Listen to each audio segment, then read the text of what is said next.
for the win. And the Beavers win.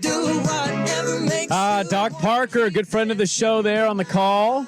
Beavers Radio Network, Learfield Sports. One of a kind, man. One of a kind. He got a great shout out from Bill Walton last night. Were you watching the start of the game? Yes, I was. Walton ranted about him for like 10 minutes. And I'd like to thank Mike Parker for teaching me and introducing me to whoever the hell he was talking about. He takes me all over the state and he does all the sales, and that was hilarious. I'm like, look at that, Doc Parker getting a nice shout out. It was certainly nice to wake up and find out your team won on a walk-off.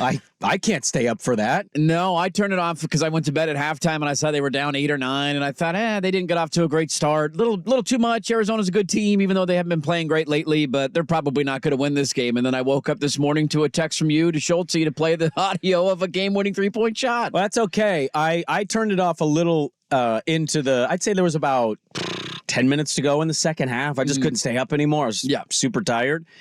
I recorded it, woke up, got some coffee going, watched it. What's interesting is seeing a text from Sprague, who's been doing this shift with us since we started it. And he texted at almost 10:30, Sprague, I hope it was worth it staying up for this game. This is a guy that every day we tell you need to be getting sleep. You're 52. To sleep. You are too old for this. And he's texting my phone at 10:30 at night thinking I'm watching a college basketball game on the Pac-12 network. Before a football Friday? Never. Got to be well rested, I mean, in his defense, I was just going to ask you guys, because I kind of have trouble like trying to get to bed on time, although I'm still you don't do this shift every exactly day. Back and forth. However, I have done previous times in my career here in this biz. We all move around. I've had morning shifts, and I had them for a year straight. It was really tough sometimes to get to bed before the end of a game. You guys have like some kind of just mechanism ready to go in your head where you're like, I can turn it off immediately, because like trying to turn a game off, unless like Sprague said, you're just exhausted, ready to fall asleep, like watching it. I got to watch the whole game. And then I'm tired the next morning. And then I end up like dirt trying to go call a game till 9 p.m. and then watch 2 NFL playoff games before the show starts. It's a mess. Well, Schultze, when you turn like 31, this will start to hit you the way it's hitting I'm 34. What the hell are you talking about? You're like, 34? Everybody thinks I'm some young buck. No, well, I thought you were 30. I'm not Will Ortner's age. Everyone's like, oh, Schultze, I didn't say Ortner's your age. opportunity Fresh sometime. out of college. I'm 34. When's it going to come? Schultze's walking in mid-40s. Ooh, fresh meat. God. I didn't know you were 34. When you turned 31. No, to me, it's a point of like, 35 in a month. Oh, here's the other thing. I think Dirt's going to hit on this. I love that the Beavers won that game. Walk-offs are so great. That was awesome. Jordan Pope's been like the only good thing about that program for 2 years. Yes. It's also incredibly mediocre conference basketball in the middle of January. It's easy for me to go, top 10 upset, baby. No, It's a great win. I'm not poo-pooing the win. I don't feel like I miss much turning that in any Pac-12 basketball game off in January. Yeah, I mean, you got to ask yourself the question, what's more important, being refreshed and ready to do a show in the morning or seeing the end of this college basketball game that we will definitely talk about, but it'll be a small footnote in the show on a football Friday going to conference championship weekends. So it's a priorities thing for me. Jordan Pope has been great. It was an awesome last shot. Tommy Lloyd has not lost back-to-back games in his career at Arizona. And now they go to Eugene this weekend. They lost to the Cougs. They lost to the Bees. They're not playing great here the last couple of weeks. And so maybe that streak finally comes to an end. Oregon State has had another very disappointing season.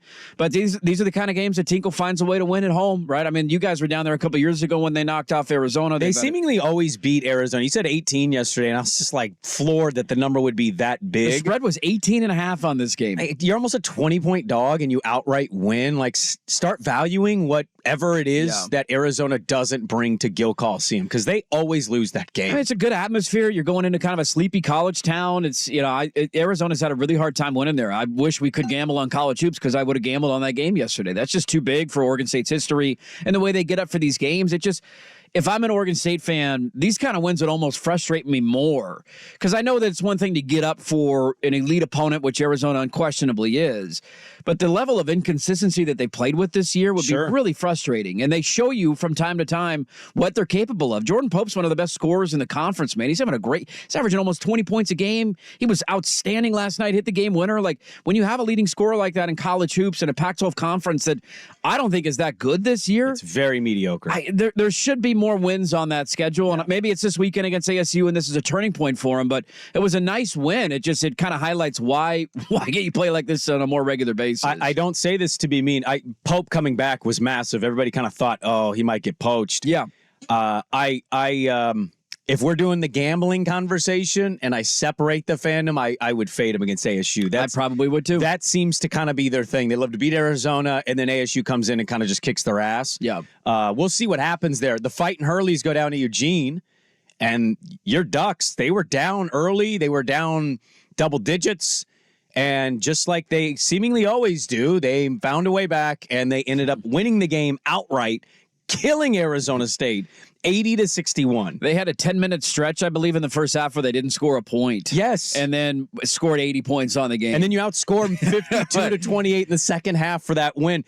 Ducks are 14-5, 6-2 in conference play. They did have that bad road trip. But I'll say what you've said. I don't know how they're not ranked. The ranking system's weird. 14-5? Yeah, I don't get it. People are going to yell, quad one wins. Like, shut up, nerds. Well, they're a good team. Arizona's the same record, but a worse conference record than you. They're number 9 in the country. Yeah, quad one wins. Piss off. See, they beat Duke and Michigan State in non-conference, so Arizona's going to get credit for that. Michigan State's not been great. I know. They're not having a great year. They also lost to Washington State, as you just pointed out, a team who we're going to beat. But that was a quad one win for Washington State, so Washington State for a time was ranked ahead of Oregon, even though Oregon has a better record and beat them. None of this crap makes any sense. And it's honestly, the level of disrespect the Pac-12 gets makes me eagerly await Oregon going to the Big Ten. Michigan State's 12-7. I mean, that's not good, but guess what that is in the Big Ten? Well, it's middle of the road, actually. They're going to get 11 teams in the Big Ten because that's what they do every year. Are college basketball rankings still just a little old school? Oh, yes, it's ridiculously stupid. Yeah. But here's the thing on Oregon that I have tried to make a commitment this year, and part of it was because the coach called out the fan base last year, and he was right to do so. Like, Dana Altman's had a really good run there. An Oregon fan in large doesn't really care about college hoops. We'll pay attention when it's relevant, tournament time, that kind of stuff. But start to finish in the year, we don't really care. And he went on that long rant when they ended the season kind of an embarrassing fashion and said, do you want me here? Like, do I need to go? Am I the problem? What's the issue? And so I've been trying to watch more college hoops this year, mainly just Oregon. For them to have the record they've had with how much youth they have on the roster, one of their top freshmen, Mookie Cooks, has played, 2 games this year? Hardly appeared at all. And Folly Dante's been out of the lineup for a large chunk of the year. And I thought that was the note of last night. He shows you when he's healthy and playing what he's capable of. And there's not many centers in college hoops that can match him on both ends of the floor. They're a really fun team to watch this year. To outscore and beat ASU that way, and Shellstad gives you 2. I mean, he was the guy you were leaning on early in the season. Yeah. He hit the game winner against Michigan. He got off to a great start. Him and Dante combined for 49 the other night. Right. Well, last night it was Dante and Kusnard. Kusnard's having a nice little run for himself here. But yeah, I mean, I think we're both kind of following the conference. I know we haven't talked about it a whole lot on the show because football. Yeah. But I mean, the Blazers are lost from my life kind of this year, and so I'm trying to take that energy and put it into college hoops. That's fine. I think Oregon's going to be right there to win the conference. I think this conference is incredibly mediocre, but Oregon's off to a great start. Nice little win for Oregon State last night against Arizona. We'll see what both schools do. Arizona going down to Eugene. Let's finish the sweep, huh? Suck it, Arizona schools. Yeah, suck it, you Big 12 Take losers. down the Big 12 traitors. I saw an ASU reporter say, one positive about the Big 12 is I don't have to see this floor anymore in Eugene. I mean, he's not wrong. Yeah, it's pretty awful. The floor is horrific. Yeah. We need to change that. Stat.